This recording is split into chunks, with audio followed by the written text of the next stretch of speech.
Hi everyone, George here, the editor of the Sales Transformation Podcast. This week on the show we have a recording from a recent webinar we held with our new AI partners Aviso. Phil joined Aviso's CPO and longtime friend of Consalia, Ofer Zilberman.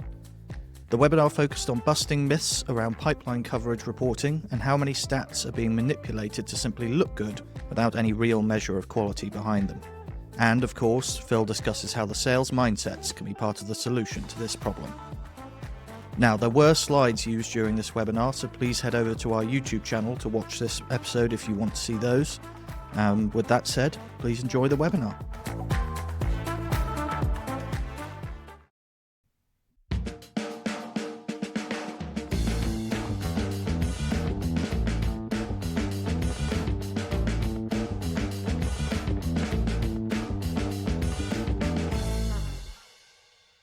We are online. Hi, Phil. How are you doing? I'm doing great, Ofer. Nice to be here with you. Nice to reconnect. It's been a while since we did the podcast. It is. Yeah. A long time ago. It was. And we thought it would be great to start connecting. We announced the partnership between Aviso and Consalia, but both you and I go scary amount of years back now. Yeah. And we were talking about, I remember sitting in running meet, I think it was, like talking about, I'm showing you dots on the chart and how I measure reps, coverage, and how we drive action out of it. And, we're finally here now. We're finally really doing it. In terms of all the moving parts, cutting through, what does it mean pipeline health? What does it mean having a mindset that helps you to execute? Correct. Yeah, for me, it's it's taken me a while, as you probably know, of talking to you to understand what it is you are talking about. I would say it's taken me some years now, but I'm so excited that we have this this new relationship through Aviso and sort of bringing together two very different but connected disciplines. So I'm sure we'll talk more about it later on. But for me, it's been a bit of the whole. The holy grail is knowing quite how we can use data and information in order to better predict sales performance. And we'd come at it through one angle, which is through my research around mindsets. Of course, you come through it through another angle, which is looking at the data. But we've never really until now begun to be able to sort of connect the two in a systemic way. And I think this is where we've got to. Yeah. So I'm super, super excited about Exactly. the journey that we're now on. So yeah. And spoiler alert, artificial intelligence, AI, is kind of the entity that has risen and probably is the connective tissue that will allow us to do so. But let's get into the content. So the topic of this webinar is why pipeline coverage gives false comfort, and I'll speak about what do we mean by that, and then we'll go into the solutionizing or talking about how to build a system of pipeline truth. And if we have questions and answers, we can address that later. So just setting up the scene, 25 years of doing revenue operations in the various roles in various companies, big and small, various growth journeys. What I've seen in my experience is pipeline is a really hard problem that people try to get away with unfit, simple solution. The conversations often revolve around coverage because it's the easiest thing. What is coverage? 3x, 4x. I have a number and I need to cover it. I have a few balls in the air and I need to end up throwing them, and I need to end up with one how many balls do I need to have in the air? You pick your analogy. The dashboards that spun off this theory focus on coverage in many ways, and they have really scary colors with green, red, and you name it, and yellow. And we often see leaders fall into the trap of trying to manage KPIs. It's quite scary when you, as a CRO, as a leader, want to make sure that you have enough going on in the business, especially when sales cycles are long. And you want to know that you have the cover to make the numbers that you are being held accountable for. But there's and it's pretty easy to take the pipeline and divide it by the number, but it's also pretty easy to game the system, so to speak. If you apply enough pressure, nobody wants to look red. It's pretty easy to game the system by adding stuff, inflating pipeline, by letting deals that are already dead to stay in the pipeline because nobody asked me and it's there, or somebody else basically lost that deal and now it's showing up in my territory. I don't want to lower my win rate. So you feel like folks prioritizing looking good over being good because it's pretty, the metric is simple. It's pretty easy to, I don't want to say game. I will say game. The picture that everybody's looking at. I think one of the interesting things that you've been able to look at with the way in which you look at data is the connection between data and behavior. And I just remember doing a project with one of our clients in Australia, and they were having a bit of a tough year, and there were a number of deals, quite large deals going through the pipeline. And I remember that the CEO is under so much pressure in this organization that he was circumventing the activities of the sales team, speaking direct to the customer to see if he can pull off a deal in order to reach the number for the country. And of course, when you have that sort of behavior coming from senior management, it doesn't make you want to share data, does it? To your point of earlier on, that what is in the pipeline, you want to sort of manage the expectations of senior management so that they don't interfere too much in the data that they're seeing and sort of intervening around, the sales team. But I think what I found interesting through the past, 10 years of beginning to understand how you're approaching pipeline health and management is the way you've started to link a deep understanding of the behavior of salespeople and sales managers with data. I think that's quite unusual. Yes, I mean, I think we have lots of stories. I'll tell Yeah. another one just in the terms of how you get the wrong outcome from the right discussion. So back in service nowadays, EMEA days, I identify that the coverage of HR business unit is going through the roof. And we go on a pipeline call at the EMEA level, and I bring that insight and I say, it looks like it's really inflated. And when I look at the stages where it's at, and in terms of the sales process, they are in the very early stages. And many of those opportunities look like ideas someone had rather than a real customer campaign, sales campaign, or interaction. But I didn't have the tools to really gauge that and say, hey, you have an opportunity here and there's no meetings in the system, or there's no, it would require at scale a lot of clicking, so to speak. So I just posted it, and we had the head of solutions in EMEA and the leader of EMEA on the call, and I said, look, these deals are very early stage. They had no maturity. I think the action here is to go and qualify those deals and make and see if we have talk to customers, talk to reps, and see how we move those forward, and have the overlay solution sales also get involved, etc., etc., etc.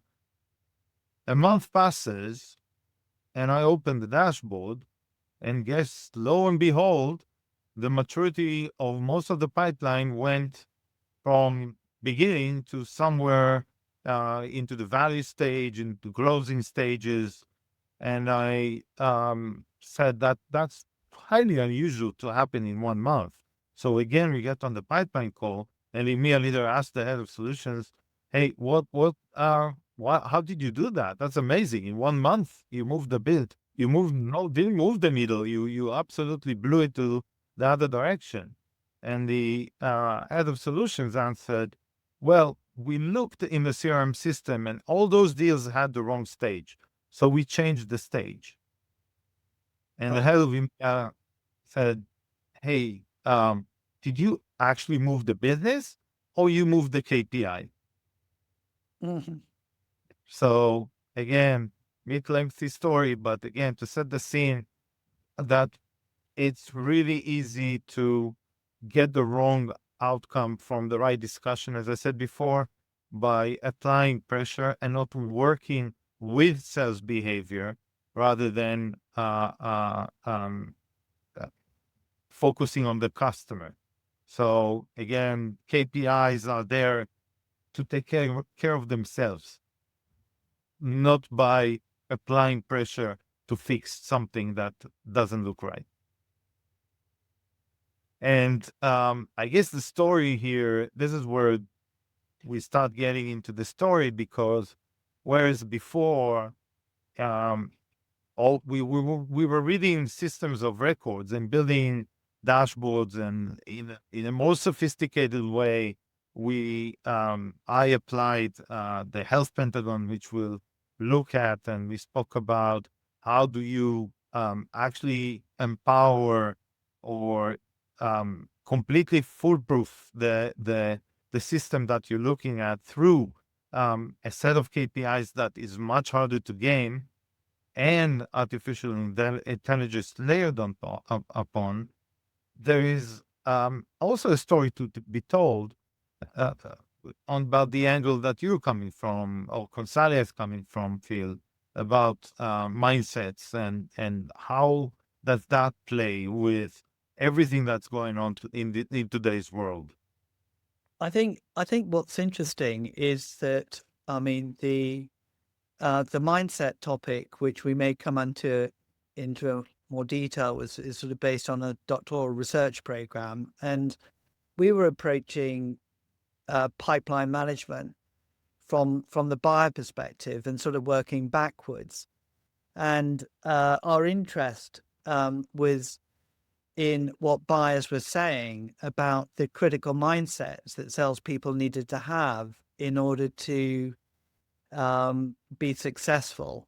And what you have on this slide is an identification of the critical mindsets that were established after a couple of years of researching customers from around the world, sort of based around authenticity, client centricity. I think these are no-brainers, but the areas that we found that were less common but most valued by customers were proactive creativity and tactful audacity.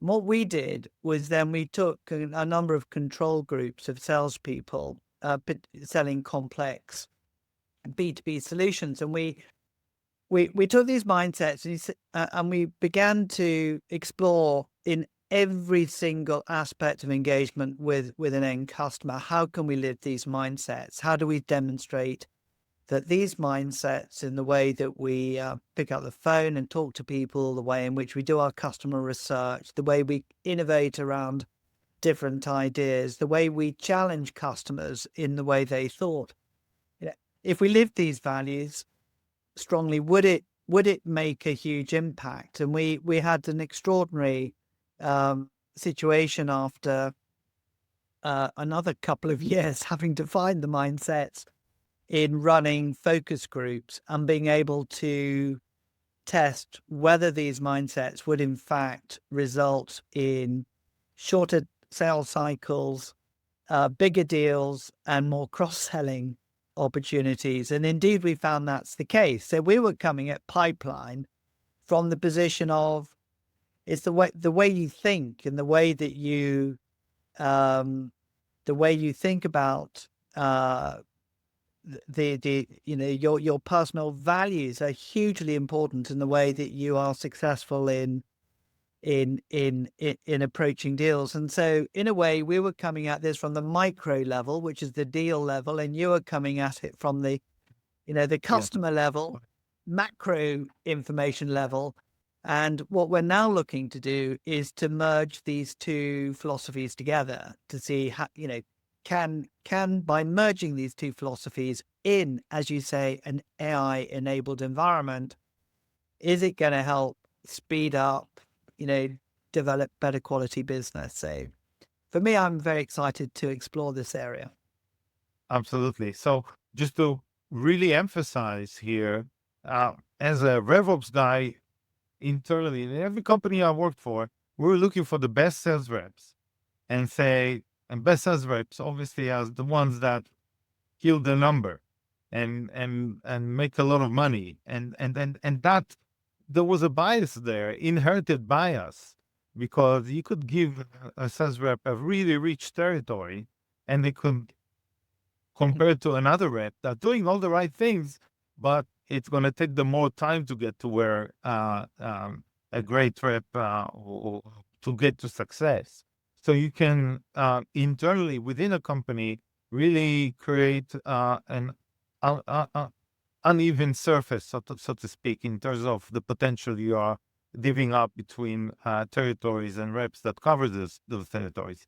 You can put all that aside and you went to the client side and said, the client doesn't care what's the territory of the rep. They care about how they're being sold to.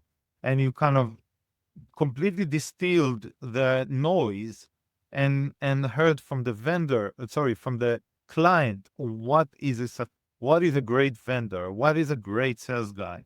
And that's why I love this perspective. And I think we are at the cusp of really proving it at scale or dialing it if it needs to be. So let me move to the next slide, which is more clicked it too many times. So here's what I had built and what we had built in Aviso, because we, again, recognizing that coverage is not exactly the end game for everything that's happening, because as we said before, we can game it, or even the spectrum of behaviors that we have out there in the field. You will have the rep that will enter any idea that just goes through their mind. Oh, I can sell that. I'll put it as pipeline. Whereas pipeline definition, a great or a good pipeline definition is when customer and sales rep decided to go on a sales campaign. You have intention from both sides to do a transaction, whether it happens or not. Well, it doesn't matter.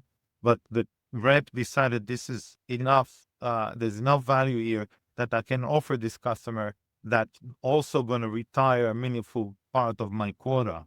And it's not a smallish deal that even if the customer is his propensity to buy is extremely high, but it's going to take too much of my time and not be impactful for what I need to do this year. So again, it's kind of a handshake between customer and rep. But then comes the qualification part. There's a lot of research that show that the best reps kill deals early. And it came in several research papers that you need to have the eye on the right ball. And if you do qualification properly, you understand that there's ICP fit, there is the right type of intent, and not just ICP, but it's a meaningful transaction. you qualified quickly, that in or out, that is a big factor in health of pipeline. Because if we go to gaming perspective, to enter a deal in the very early stages will get your coverage score up, but will lower your qualification score. And because we're looking at the entire pentagon score to denote health, basically coverage and qualification cancel each other if you don't do the second part as well. So I'm spoke about coverage qualification, then comes maturity. Maturity is once you have proven the value, proven that you can solve the problem, you are now about articulating the value, negotiating, contracting, and everything, the good stuff that goes after that. You put aside the ability, you are maybe shortlisted, even vendor of choice. That's where you are in the maturity. It's again all measured by the sales cycle. Spread is about spreading or de-risking your pipeline, not all the eggs in the one basket.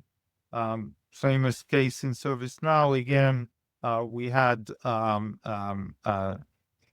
if you looked at North Europe, which was DACH and UK combined, coverage, qualification, maturity looked fantastic. But when you separated the two, you would see too much pipeline in UK and too little pipeline in Germany. And UK was overheating. They couldn't execute on all this pipeline, and Germany didn't have enough. So between the two of them, both of them missed the number. And although the combined picture looked really good, so again, in the spread angle, we are trying to look one level down and see if we have a healthy picture there and signal to the leader who is looking at this. You might look good on 1, 2, and 3, but the 1, 2, and 3 go out of balance when you drill down. And then you have quality. Quality is the silent killer. Again, the deals that stagnant too much, or dead in the water, or hot air that is coming. There's always going to be in a volume of pipeline. We talk about 3x, 4x, sometimes 6x coverage. There's always going to be a percentage which is rubbish. It just shouldn't be pipeline.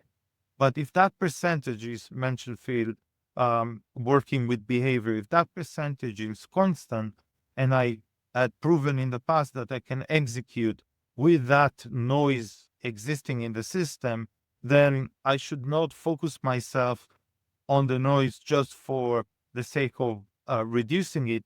I should focus on teams where they go out of the standard. So I've spoken a lot here, but I think if we roll it up again, it's a more sophisticated way.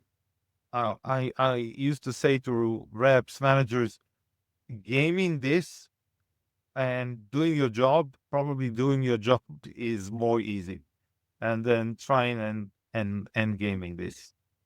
Ofer, one of the terms that's often used when we're talking about pipeline is velocity and pipeline velocity. And I don't know if now's the right time for you to comment on that. But I can comment on that. Yeah. I agree in principle, but what I think is super important when you show dashboards and when you show KPIs is that they're actionable. And when you look at velocity formulas, you see win rates there, average deal size. Those KPIs are kind of, who doesn't want a higher win rate? Who doesn't want an average, a bigger average deal? The question is how. So if you look at the angles I presented here, velocity is expressed here. Quality looks at stagnation. It looks if the average deal is lagging. If you look at qualification, maturity, those are sales stages again that you need to go through. You need to go through the motions. And if you start bloating it, the pipeline, it will immediately be flagged here. So again, velocity is a notion. It's a great KPI at maybe for RevOps folks, but for sales folks, they need to look at something and say, right, I need to mature my pipeline. I need to qualify my pipeline. I need to go and next level down and see what they're doing. So it's a healthy picture for them. And by the way, quality is sitting there and all the time pinging me and saying, you're going out of the range that is safe, and you need to start looking and inspecting these deals because they are polluting your pipeline. So again, it's the actionable framework that I'm looking for, rather than notions of that are desirable but hard to translate to what exactly now am I supposed to do. Great. Yeah. It always simulates an interesting conversation, that. Yeah. Yeah. I think before we go here, actually, I think we want to tell a story.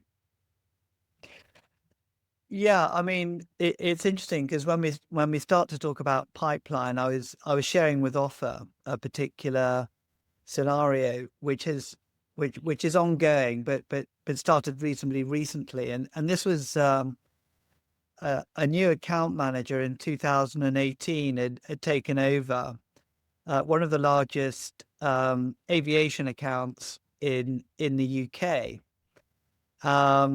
It was considered a kind of a platinum account, and for years had been generating on average about $800 million, pounds worth rather, of consulting engineering revenue, which was considered by them pretty significant. But as a new account leader, what would you do? You're taking over this new account.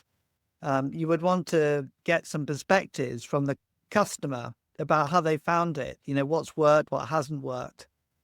And it was a bit like pricking a boil for this account manager, because the head of civil engineering at the airport really just poured his heart out and said, look, technically you guys are brilliant. You're doing a fantastic job, but I never know really who to call upon. Whenever there's an opportunity, we tend to get senior management crawling over us. There doesn't seem to be a clear strategy. And you keep us in the dark a lot with some of the innovation that you have.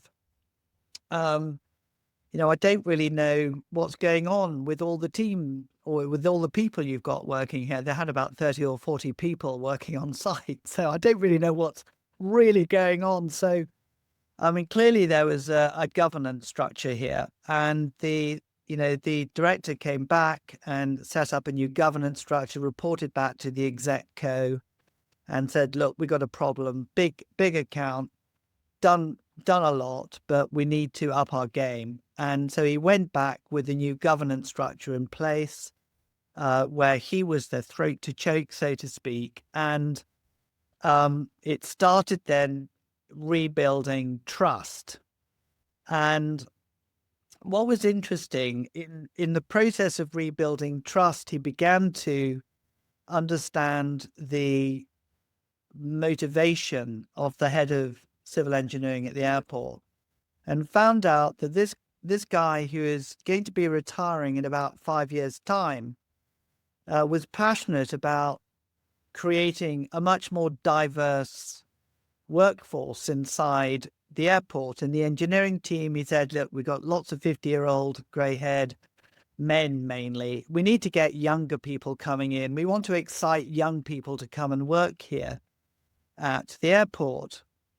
And this resonated a lot with the account director, who also worked for a company that wanted to approach diversity in a very progressive way.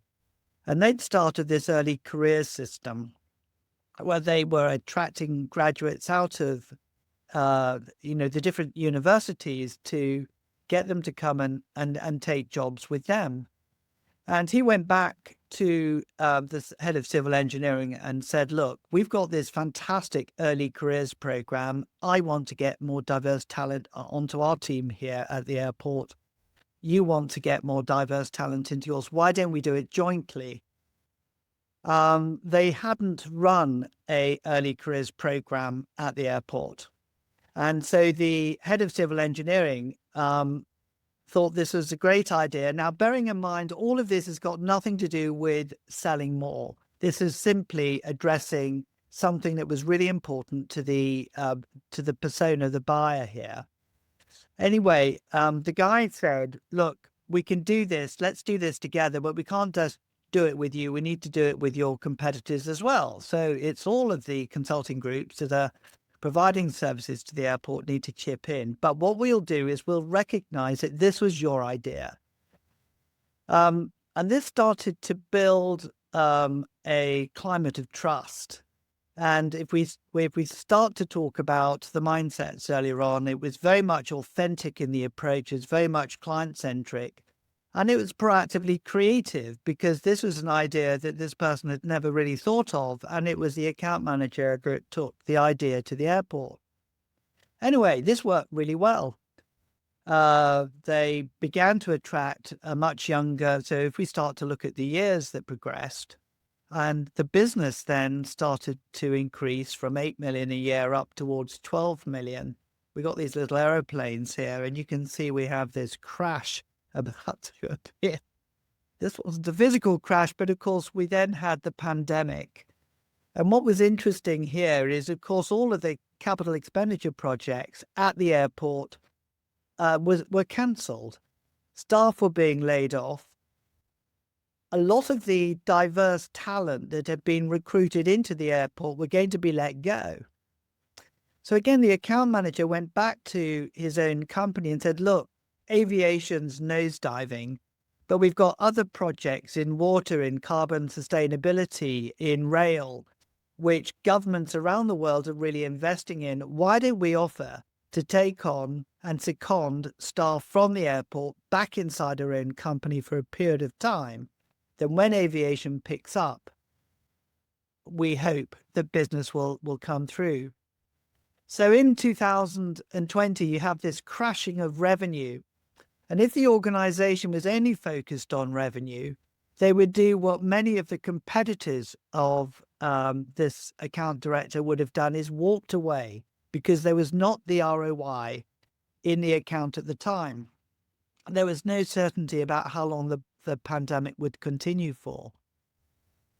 But they went with this idea to the airport and said, why don't we second your staff? The airport did something very similar to that they did before, that said, it's a great idea, but all of your competitors need to also follow through with the same idea. And they did. They were all invited to pitch, if you like, for the talent that existed within the airport. There are about 6 or 7 of these consulting groups. And what was quite clever about the approach taken by the account director was that rather than having rather stuffy corporate presentations, they got that early careers group team to talk about what fantastic fun it was working for their company. They sort of stressed the bake-offs and the other activities that were going on during the pandemic years.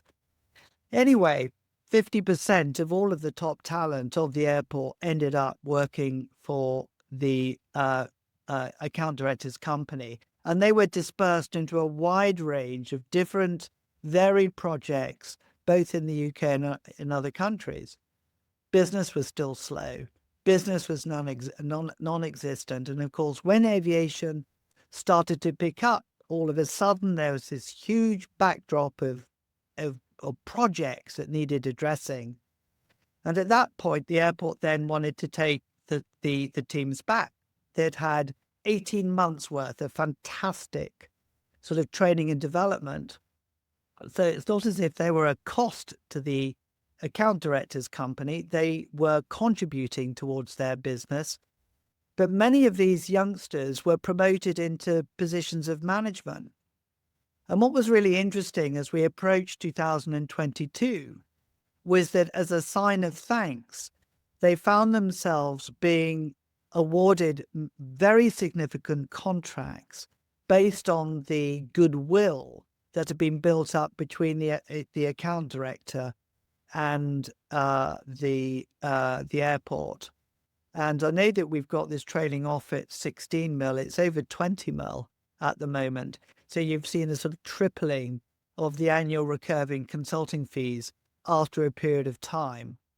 So I'm sorry I've gone on a bit long, Ofer, with that story, but it would be very interesting for you to sort of take that story and weave it back to the way in which you'd look at data. Yeah, because that story in details shows behaviors and mindset exhibiting the mindsets that we're looking for. And if you put two reps on a very boring, no flavor dashboard, as one, they both are struggling, they both don't have pipeline, but one is doing all the right things and one is not as productive. The one that is not productive may be under pressure and inserting opportunities that might not be the real opportunities or more of ideas.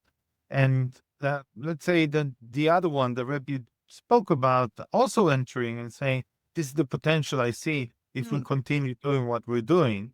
But it is very like once you inspect once you go down and you understand and you coach, you as a manager, as a senior manager, you see a completely different picture.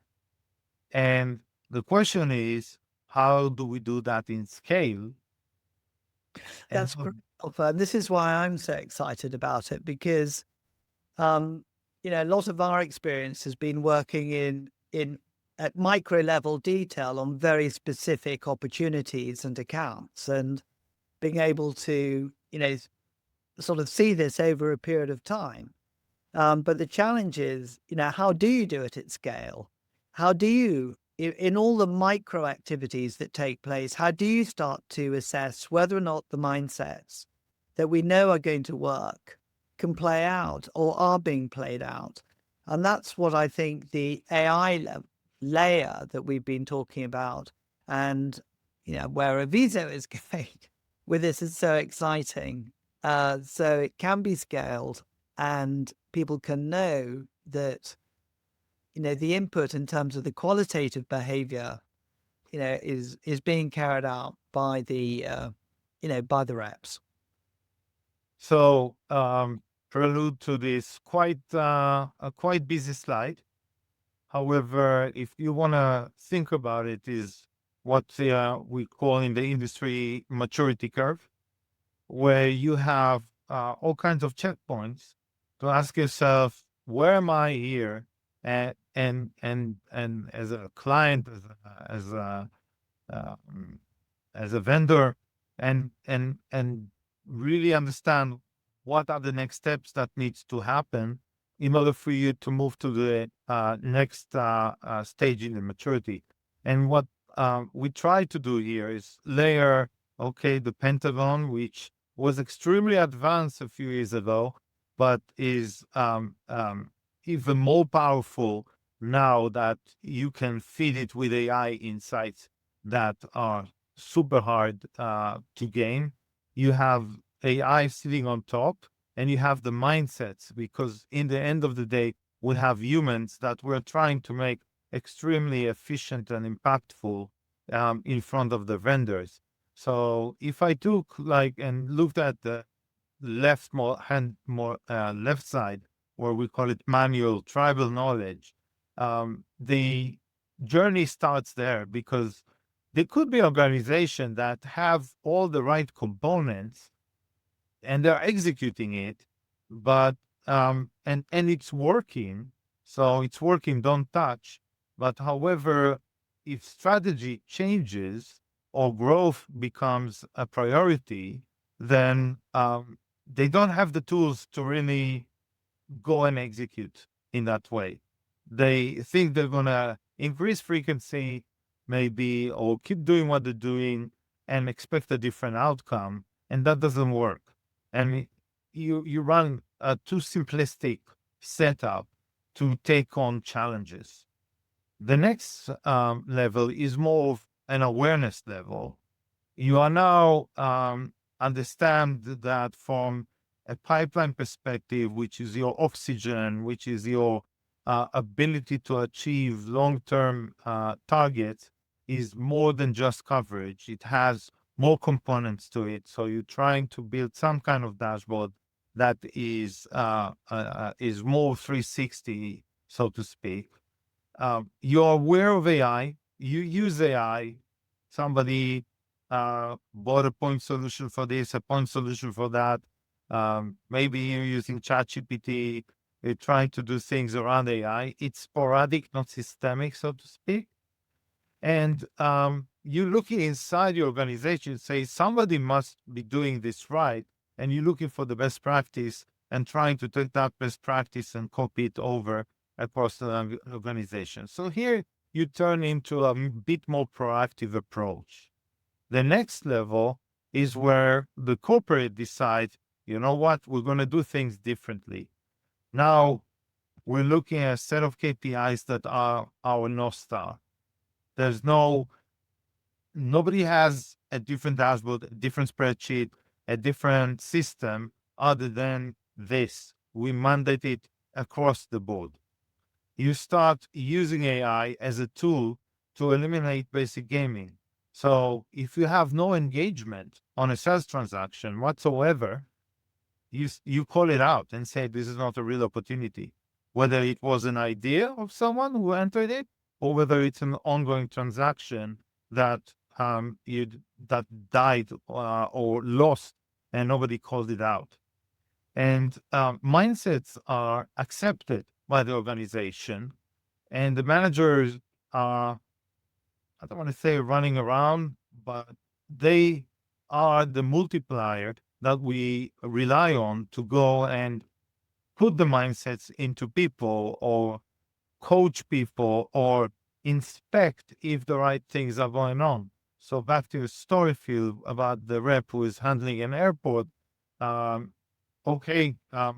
have to have a conversation with that rep and see what's going on in his territory in order for me to kind of certify or say, wait a minute, we have a gap here.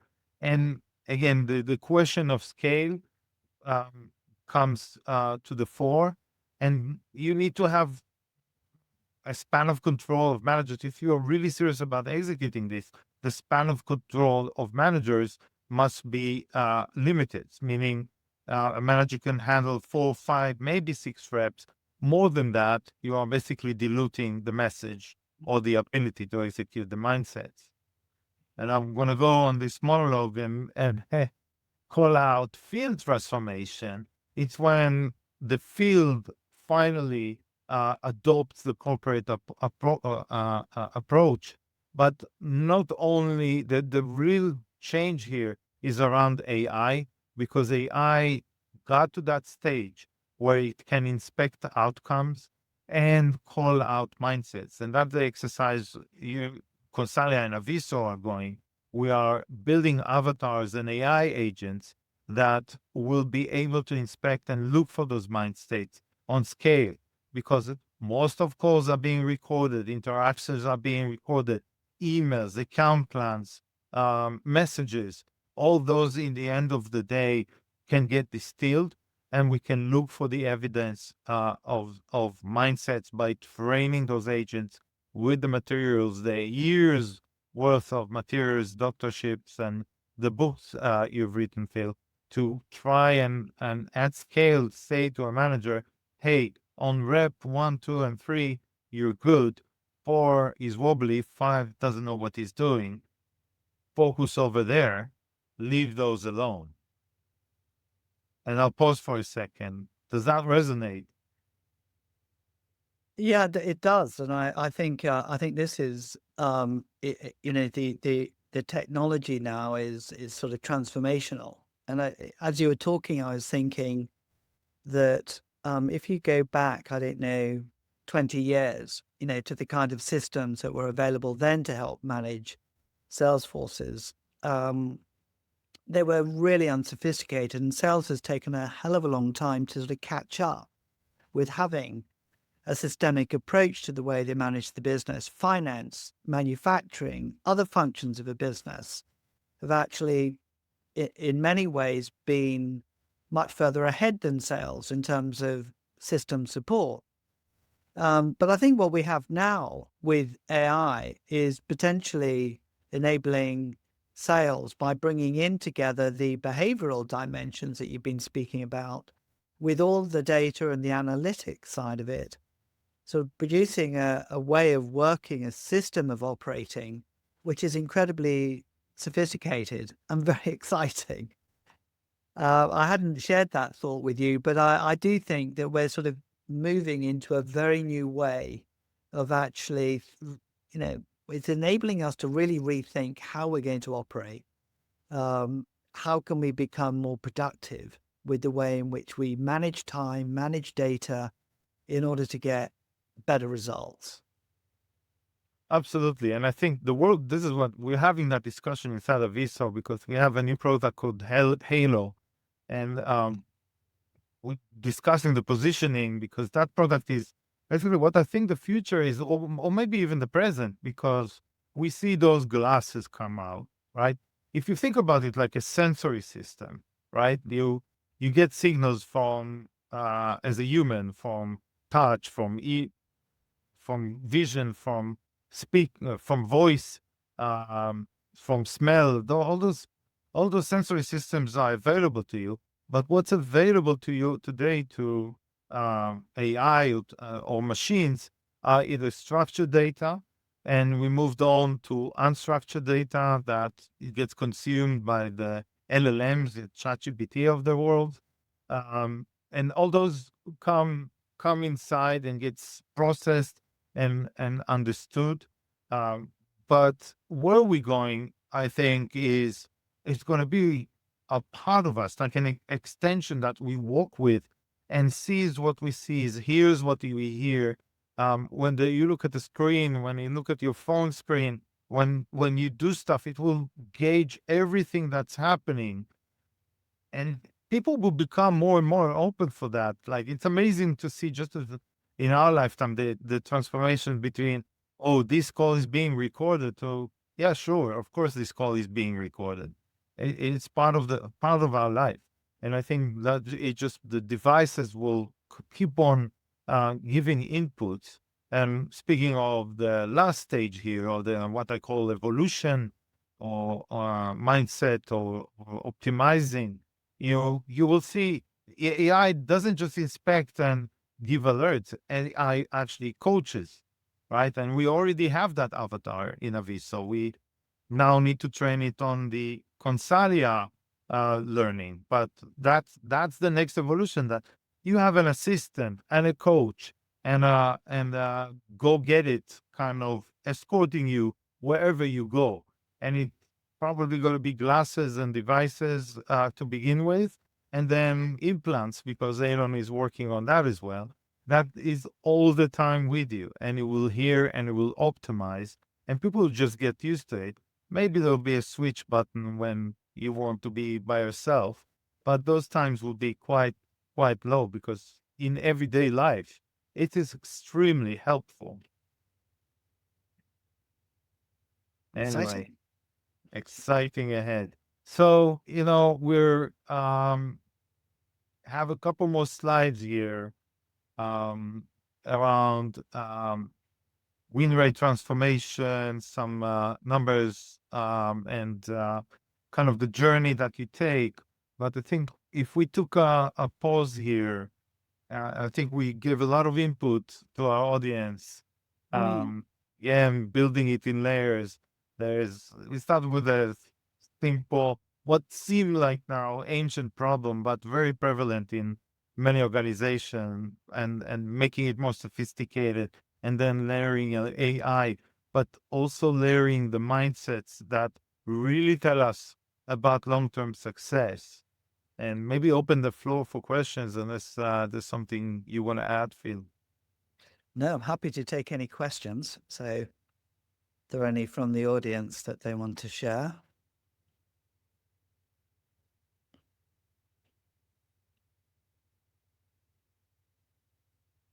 I see a question from Anne. Which sales mindset is the hardest to install across large teams, and why? For Great me, question. the hardest is tactful audacity. Tactful audacity, and I don't think I might group it with proactive creativity. And that's from our research, those are the rarest, least common, but most desired by customers. Why is it? Why is it hard? I think some of it's to do with confidence. Some of it's to do with skills. I mean, some people don't see themselves as particularly creative. So can you teach someone to be more proactively creative? We believe you can. Some of it's to do with being allowed to make bold decisions by the companies for whom you work. So there's sort of multiple reasons, I think, why these two mindsets are the rarest. But my point of view is that they're the most fun. They may be the rarest, but they're hell of a lot of fun. And if you've got a client relationship which is built on trust and deep understanding of the client's business, then it's amazing what you can do in terms of taking, sometimes crazy ideas and say, look, we're not sure if it's going to work, but we've got this idea based on this. And do you mind if we spend some time talking about it?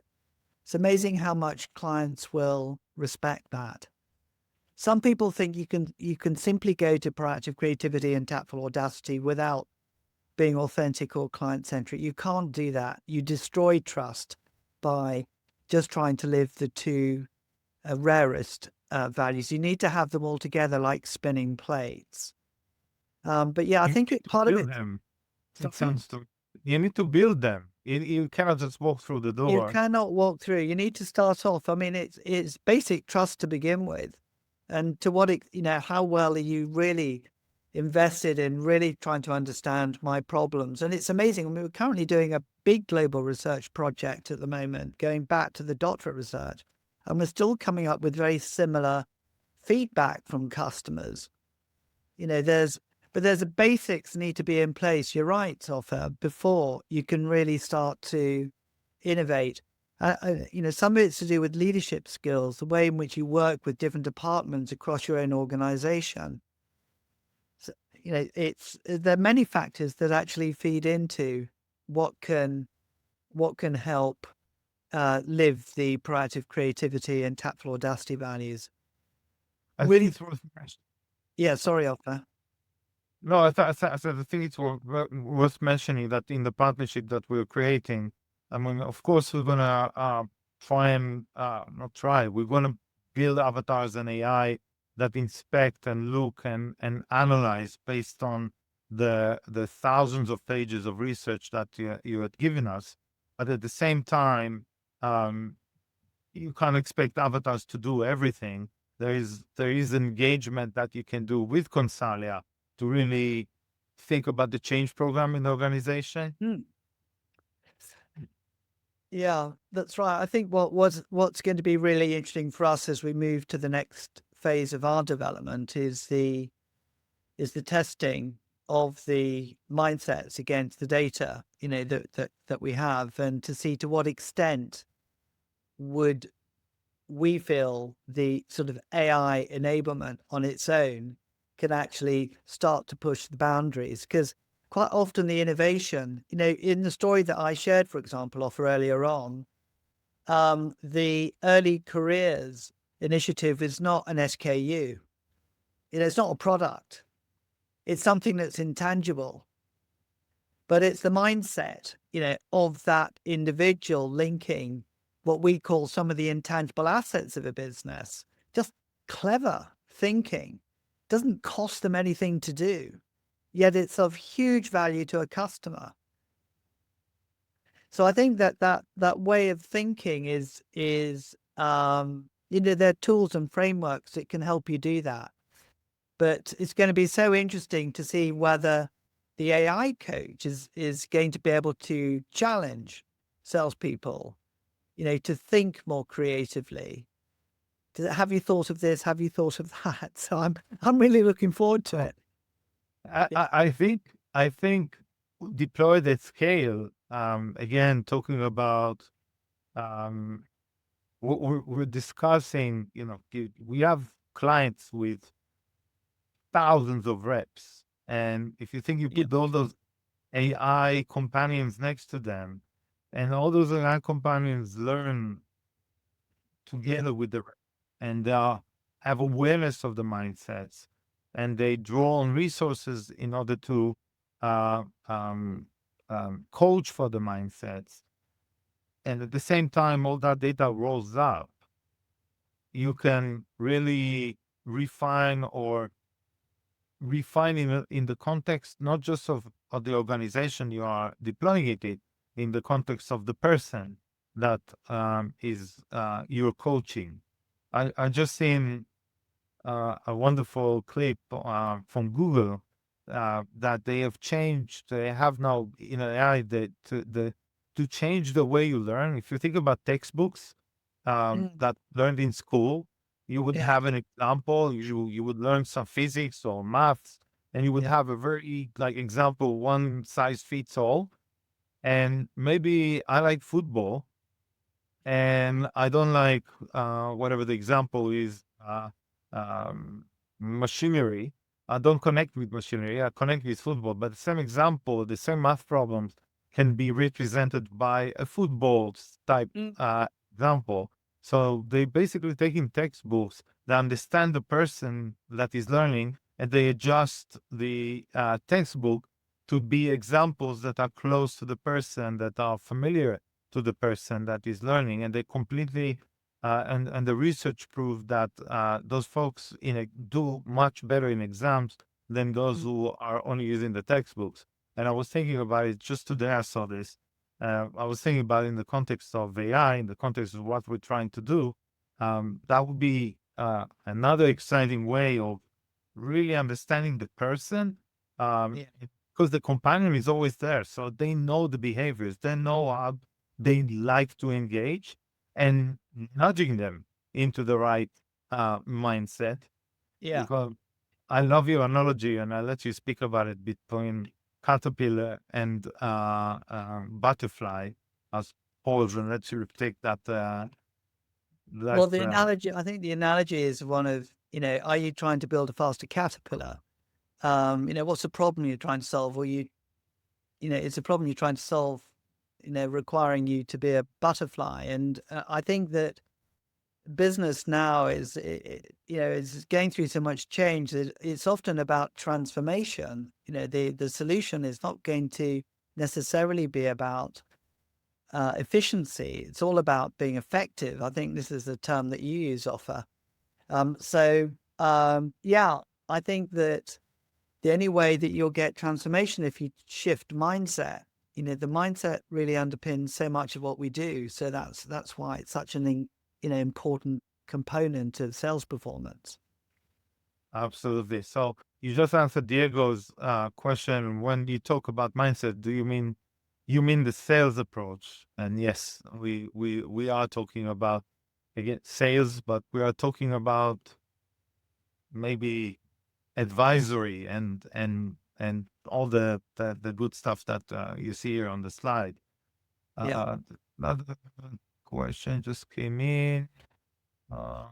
Linda. Also from Diego, how are the mindsets connected to the choice of sales methodologies? Good question. Doesn't matter. It really doesn't matter. It's methodology agnostic. That's what I love about the mindset. It doesn't matter whether you're using MEDDIC or SPIN or whatever methodology you use. The methodology is just a process. For me, if the mindsets are right, then it doesn't really matter what methodology you have. They're all good. They all serve a purpose. But you can have a great methodology, but if you've got people with the wrong mindsets, it won't take you anywhere. And so, for me, the other thing I just like to mention is culturally, what we found, doesn't matter which part of the world you're in, whether you're in Japan or whether you're in America, the mindsets are still statistically relevant. The difference is the way in which they're embellished in terms of behavior. The way you earn respect in Japan is very different to other countries. The mindset is still important. It's just the way you convey it.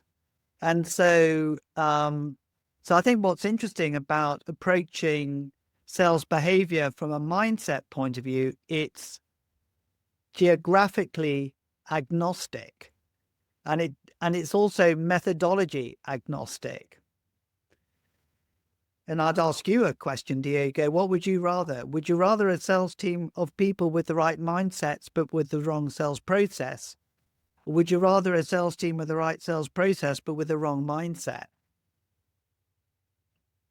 I think it's a rhetorical question, and I think we don't have time. So we're out of time, but I'll end with a story like linked to this very short one.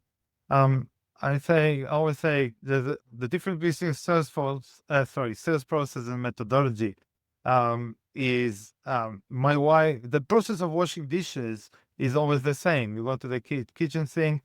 Some of them go in the dishwasher. Some of them you wash by hand and put away.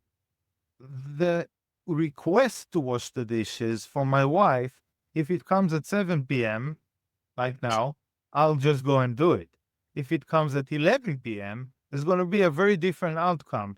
No dishes washed, and I'll be, what were you waiting for? And she will be, what were you waiting for? Didn't you see them in the sink?